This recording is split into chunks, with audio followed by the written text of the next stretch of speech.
Kita ini merdeka karena Sumpah Pemuda. Aktor sama politik itu tidak terpisahkan menurut gua. Jadi emang udah jadi menyatu ya? Karena fakta, ya Allah gua salah apa sih?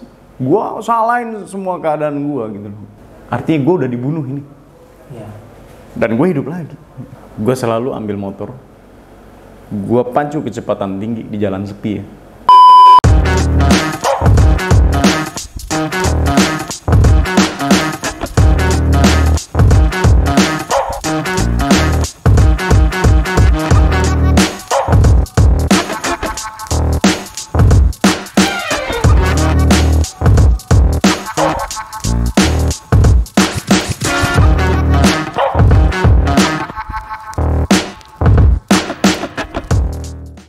Oke guys, di Behind the Bike kali ini kita kedatangan tamu istimewa, seorang artis dan juga katanya mau masuk ke dunia politik juga. Ini nih, Vicky Alman, brother. Bro real. Terima kasih nih brother sudah jauh-jauh datang. Tapi gua lurusin sedikit ya. Gimana? Artis gua lebih senang dipanggil aktor gitu loh. Terus juga aktor dalam tanda kutip tidak ada ikatan dinas.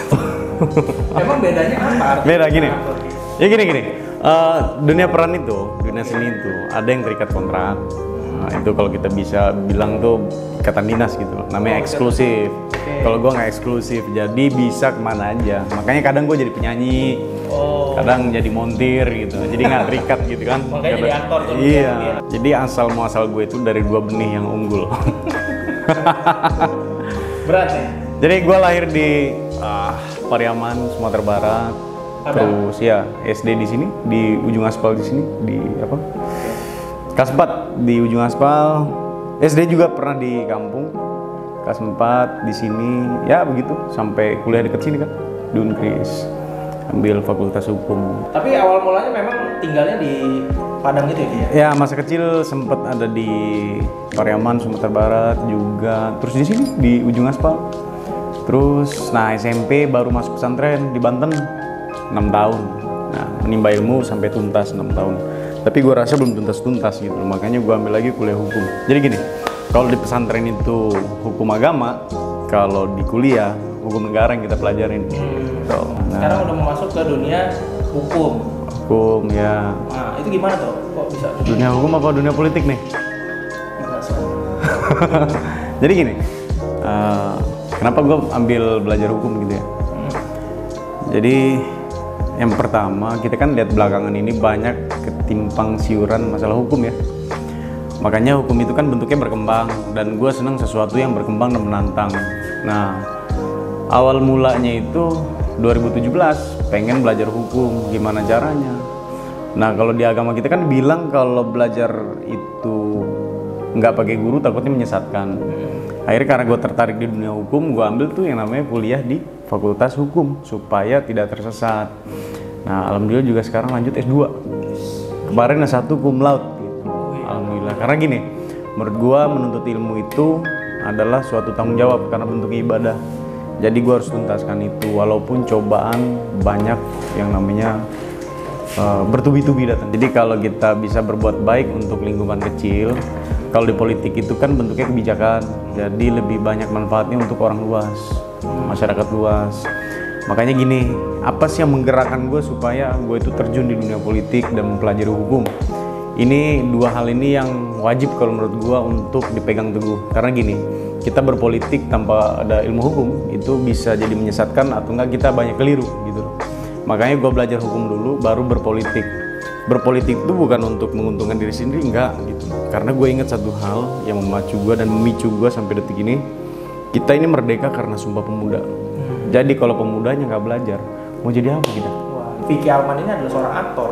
Aktor. Nah, bagaimana lo mungkin ada titik kayaknya gue udah cukup deh di aktor ini? Gue tidak meninggalkan itu. Oke.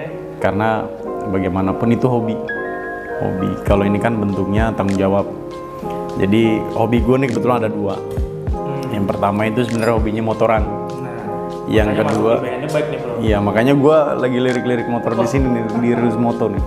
Yang pertama motoran, yang kedua dunia seni peran. Karena gue juga pengen tuh acting tuh jadi pejabat tuh rasanya gimana gitu kan. Jadi gue belajar itu dulu. Lo jadi pejabat beneran? Iya gitu. Gue acting dulu, ternyata jadi orang nggak baik tuh nggak bagus gitu kan.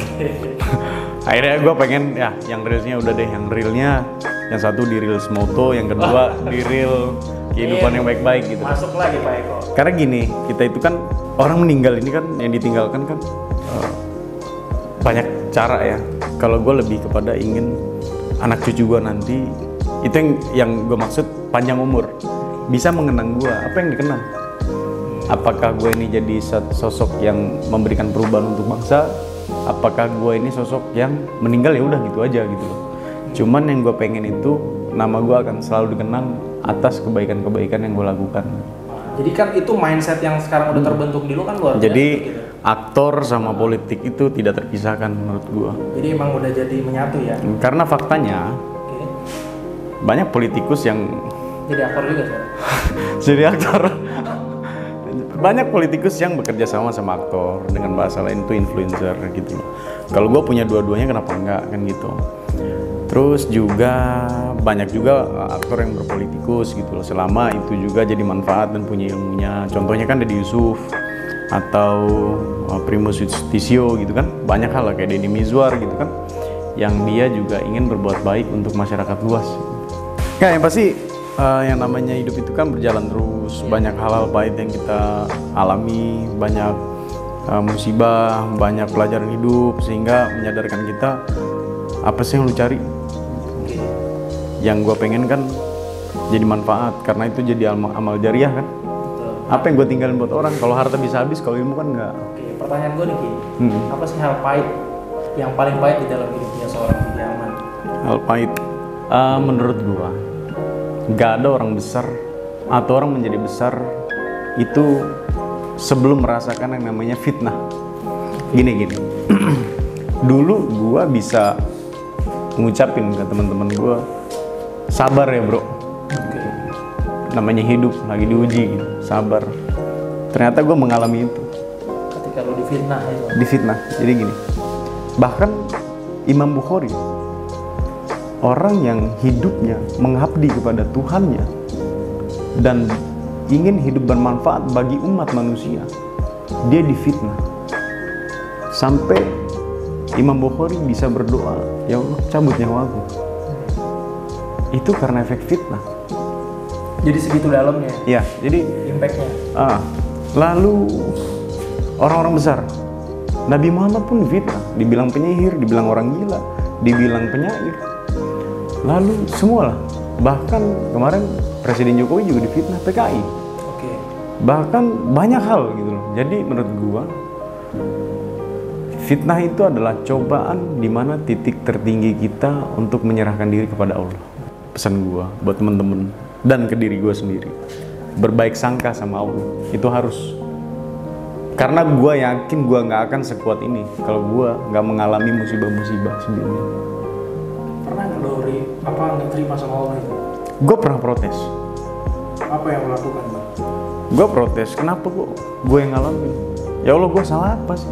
Gue salahin semua keadaan gue gitu. Gue nggak pernah nyuri, gue nggak pernah nipu, gue nggak pernah bohongin temen. Tapi kok gue difitnah gitu? Gue protes. Lalu gue tanya sama orang tua, kenapa sih kok Allah sayang sama kamu? Bahaya laki-laki itu ketika mentalnya hancur. Ini mental gue lagi dibikin, lagi dibentuk. Gue lulus apa enggak? Kalau gue gagal, gue jadi orang yang hancur. Kalau gue lewat, gue akan menjadi orang yang lebih kuat daripada itu. Kalau ada istilah fitnah lebih kejam daripada pembunuhan, artinya gue udah dibunuh ini. Ya. Dan gue hidup lagi. Benar, dengan bermain motor itu kita jadi banyak teman, banyak rezeki. Kalau jadi orang baik, banyak teman. Oke. Jadi tergantung orangnya ya. Kalau banyak sedekah, banyak rezeki. Oke, jadi dibalik nih mindset. Kalau pengen ketemu orang banyak ya di motor. Jadi gini, gue dari kecil tuh suka sesuatu yang bergerak cepat. Suka. Dan dari SD itu emang udah seneng yang namanya kayak mesin-mesin. Dulu kan ngoprek-ngoprek Tamiya. Nah jadi di motor ini sebenarnya ada sisi negatif, ada sisi positif di gue. Keluarga gue sebenarnya nggak suka gue bawa motor. Kenapa? Karena yang pertama kemarin itu dulu gue adik kakak kan berdua. Takut gue kenapa-napa.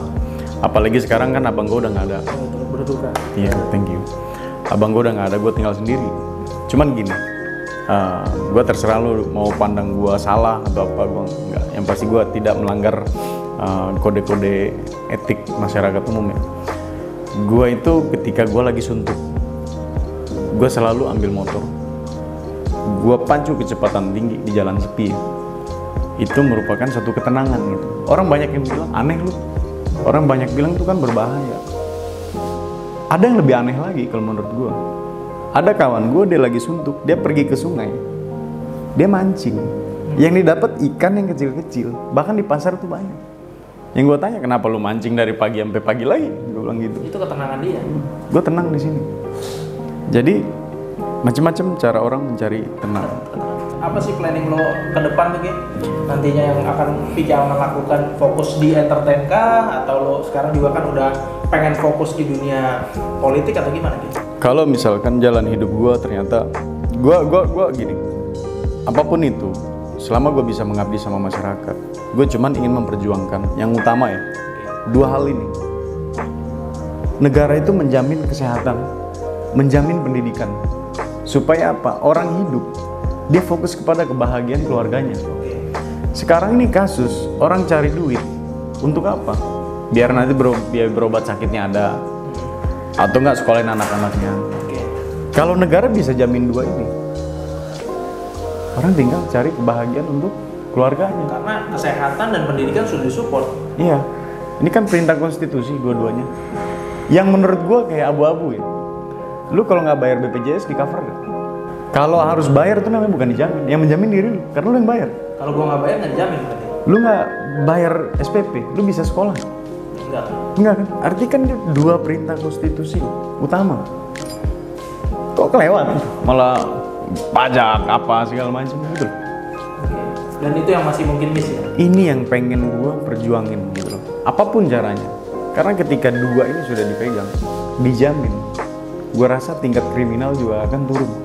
Karena orang udah sejahtera mungkin hidupnya. Gua cuman ingin menjadi pemuda yang bermanfaat bagi orang banyak, karena kita harus ingat dasar kita Sumpah Pemuda yang menggerakkan Indonesia ini untuk merdeka.